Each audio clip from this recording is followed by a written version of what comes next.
আমাদের হযরত রাসূলুল্লাহ আলাইহি ওয়াসাল্লাম শুরুতে বলতেন যে ইলম এটা অবস্থান হলো রূহের মতো। এই জন্য হযরত সবসময় এই বাণী নকল করতেন যে ওলামায়ে কেরাম হলেন সমাজের কলম, সমাজের কলম। এই কলম যদি ঠিক হয়ে যায় তাহলে পুরা সমাজটাই ঠিক হয়ে যায়।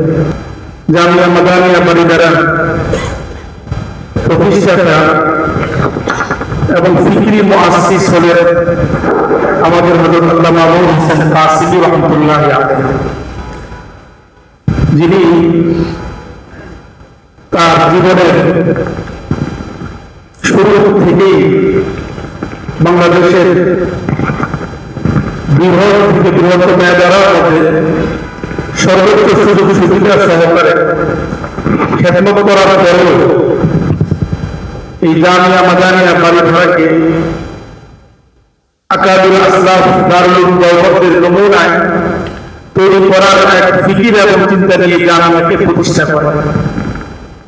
সেজন্য আমরা যারা এখানে পুরাতন আছি তারা আমরা জানি না, যারা আমরা নতুন এসেছি আমাদের সর্বপ্রথম এই বিষয়টা মাথায় থাকতে হবে যে আমাদের দারুল উলুম দেওবন্দের মাসলাককে সামনে রেখেই আমাদের তালিম এবং তরবিয়তের যতগুলো দিক হতে পারে এই সমস্ত ক্ষেত্রে আমরা আকাবির আসলাফের মানহাজের উপর আমরা ইনশাআল্লাহ থাকার সর্বোচ্চ পর্যায়ে আমরা চেষ্টা করব। এটা হলো এক নম্বর। দুই নম্বর কথা হচ্ছে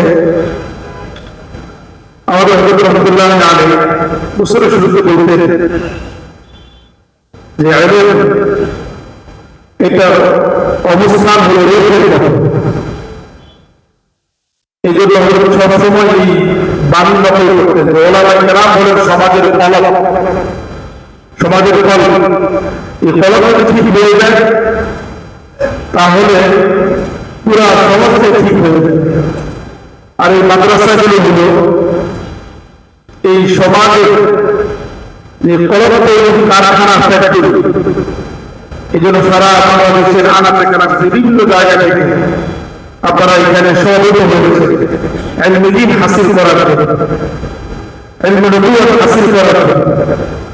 তো এই জন্য ইলমে নবুওয়াত হাসিল করতে গেলে আমাদের হুজুর রাহমাতুল্লাহ আলাইহি বলতেন তালিবুল ইলমের চারটা নিয়ত রাখতে হবে। এক নাম্বার, আল্লাহ রাব্বুল আলামিনের সন্তুষ্টির জন্য আমাকে ইলমে দ্বীন হাসিল করতে হবে। দুই নাম্বার, আমলের নিয়তে ইলমে দ্বীন হাসিল করতে হবে। তিন নাম্বার, প্রসারের নিয়তে ইলমে দ্বীন হাসিল করতে হবে। চার নাম্বার, আল্লাহ তাআলা আমাকে লেখার যোগ্যতা দিয়ে থাকেন, লেখনের মাধ্যমে, বক্তৃতার মাধ্যমে এদেরকে প্রচার প্রসার করতে হবে। এই চারটা নিয়মের কথা হযরত রাসূলুল্লাহ আলাইহি বলেছেন। তিন নাম্বার, তালিবুল ইলম ইলমে দ্বীন হাসিল করবে। ইলমে দ্বীন হাসিল করার অনেক শর্ত আছে। এর মধ্যে হযরত রাসূলুল্লাহ আলাইহি বলেছেন একাগ্রতা, নির্জনতা। সূরা বুখারীর আয়াতের নকল বিফুদ্দিলা ইলাইহিল খালা, নির্জনতা আবশ্যক। এবং এই নির্জনতাকে শেষ করে দেওয়ার একটি জিনিস তন্মধ্যে একটি হলো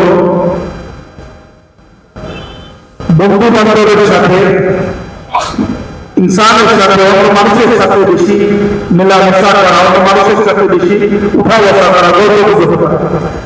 আর আরেকটা হলো মোবাইল। এই দুটো বিষয় আমাদের একাগ্রতাকে একদম নষ্ট করে দেয়। এই জন্য আমরা আমাদের দিন হাসিল করার ক্ষেত্রে এই দুটো বিষয়ের ক্ষেত্রে আমরা খেয়াল রাখবো। চতুর্থ বিষয় হলো বলতেন, আমি এগুলো অত্যন্ত সংক্ষিপ্ত সময় কম, আমি শুধু কত করে বলে যাচ্ছি। চতুর্থ বিষয় হলো মোতালা, অধ্যয়ন, যেটাকে আমরা বলি।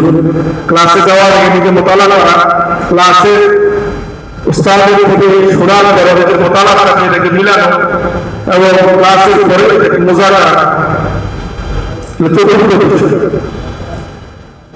এই চারটা বিষয়ের বাহিরে আরো কিছু বিষয় আছে, এগুলো আমাদের খেয়াল করতে হবে, যেগুলোকে আমরা আসবাবুল ইলম বলি।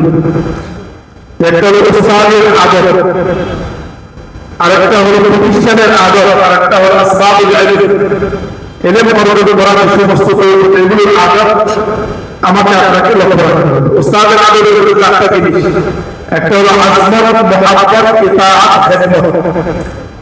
এই চার জিনিস ছাত্র এবং উস্তাদের মধ্যে, পীর এবং তার মুরিদের মধ্যে থাকতে হবে, তাহলে পরিপূর্ণভাবে ফায়দা ইস্তেফাদা গুণ আমাদের মধ্যে হাসিল হবে। তো সেজন্য আমরা ইনশাআল্লাহ উস্তাদের খেয়াল রাখবো। প্রতিষ্ঠানের আদবের মধ্যে থেকে গুরুত্বপূর্ণ বিষয় হচ্ছে যে আমি এমন কোনো কর্মকাণ্ড, এমন কোনো কাজে লিপ্ত হবো না যেগুলো দ্বারা আমার নিজের প্রোগ্রাম, পাশের প্রতিষ্ঠানের প্রোগ্রাম হয়, বরং আমি সর্বদাই চেষ্টা করবো যে আমি প্রতিষ্ঠানের ভাবমূর্তি কিভাবে সুন্দরভাবে জাতির সামনে এবং প্রতিষ্ঠানের আমার মাধ্যমে যেন প্রশংসা হয়, প্রতিষ্ঠান যেন আমার মাধ্যমে আগে হয়, এই বিষয়টা আমরা খেয়াল করবো। আসবাবুল ইলমের মধ্যে আমরা এটাকে মাহদুদ এবং সীমিত করে ফেলছি যে শুধু কিতাব এবং কিতাবের, কিন্তু এটা শুধু কিতাব এবং কিতাবের মধ্যে নয়, এটা মাদ্রাসার যত আসবাব হতে পারে, মাদ্রাসার ফ্যান আছে, লাইট আছে, বিদ্যুৎ আছে, পানি আছে, মাদ্রাসা আমাদের ইন্তেজামের জন্য যতগুলো আসবাব মাদ্রাসার পক্ষ থেকে, মাদ্রাসার কার্যক্রম থেকে মাদ্রাসা আমাদের জন্য চেষ্টা করতেছে, এগুলোকে যথাযথ, যেমন টয়লেটের পর্দা আছে, কল আছে, বিভিন্ন আসবাব আছে, এইভাবে যতগুলো আসবাব আছে এগুলোকে আমরা হেফাজত করা, এটাও আসবাবুল ইলমকে ইহতিরাম করা। সেজন্য আমরা এই বিষয়টাও আমরা খেয়াল করব। এই মোটা কয়েকটা বিষয় যদি ইনশাআল্লাহ আমরা খেয়াল করি, তাহলে আমাদের আসবাবে যাহিরি এবং আসবাবে বাতিনি দুইটার সমন্বয় বছরের শুরু থেকেই যদি আমরা নিয়ম করে থাকি যে ইনশাআল্লাহ আমরা বছরের শুরু থেকে নিয়ে একদম শেষ পর্যন্ত আমরা এই প্রতিষ্ঠানের যে মাদ্রাসার পক্ষ থেকে যে সমস্ত নীতিমালা দেওয়া হবে, আমাদের হযরত রাসূলুল্লাহ আলাইহি বলতেন এই সমস্ত নীতিমালা এগুলো কানুন দিয়ে মানুষ তৈরি করা যায়, বরং দিক থেকে অন্তর থেকে যতক্ষণ পর্যন্ত মানুষদের গ্রহণ না করবে ততক্ষণ পর্যন্ত মানুষ নিজেকে তৈরি করতে পারবে। সেজন্য আমরা এটা চেষ্টা করবো দিক থেকে এটাকে গ্রহণ করা, কানুনের মাদ্রাসা না, বারবার বলতে দেবে এটাকে কানুনের মাদ্রাসা না বানানো, বরং দিক থেকে উস্তাদের তারগিব ও তারহিব নিজের পরম পাথর মনে করে আমরা ইনশাআল্লাহ গ্রহণ করার চেষ্টা করব। আল্লাহ রাব্বুল আলামিন আমাদের এই নতুন বছরের সূচনা আজকে এই সবকের মাধ্যমে শুরু হবে। আল্লাহ রাব্বুল আলামিন আমাদের সুন্দরভাবে পুরো বছর পাবন্দির সাথে অত্যন্ত সুচারুরূপে আমরা যারা এখানে যে মাকসাদের এই নিয়মে আমরা এখানে এসেছি, সেই মাকসাদ সেই নিয়মগুলো লক্ষ্য রেখে আমরা যারা মেহনত করতে পারি, আল্লাহ রাব্বুল আলামিন আমাদের সবাইকে কবুল করেন এবং আমাদের এই 1447-48 হিজরি শিক্ষাবর্ষের এই ইলমি সফরকে আল্লাহ রাব্বুল আলামিন কবুল করেন।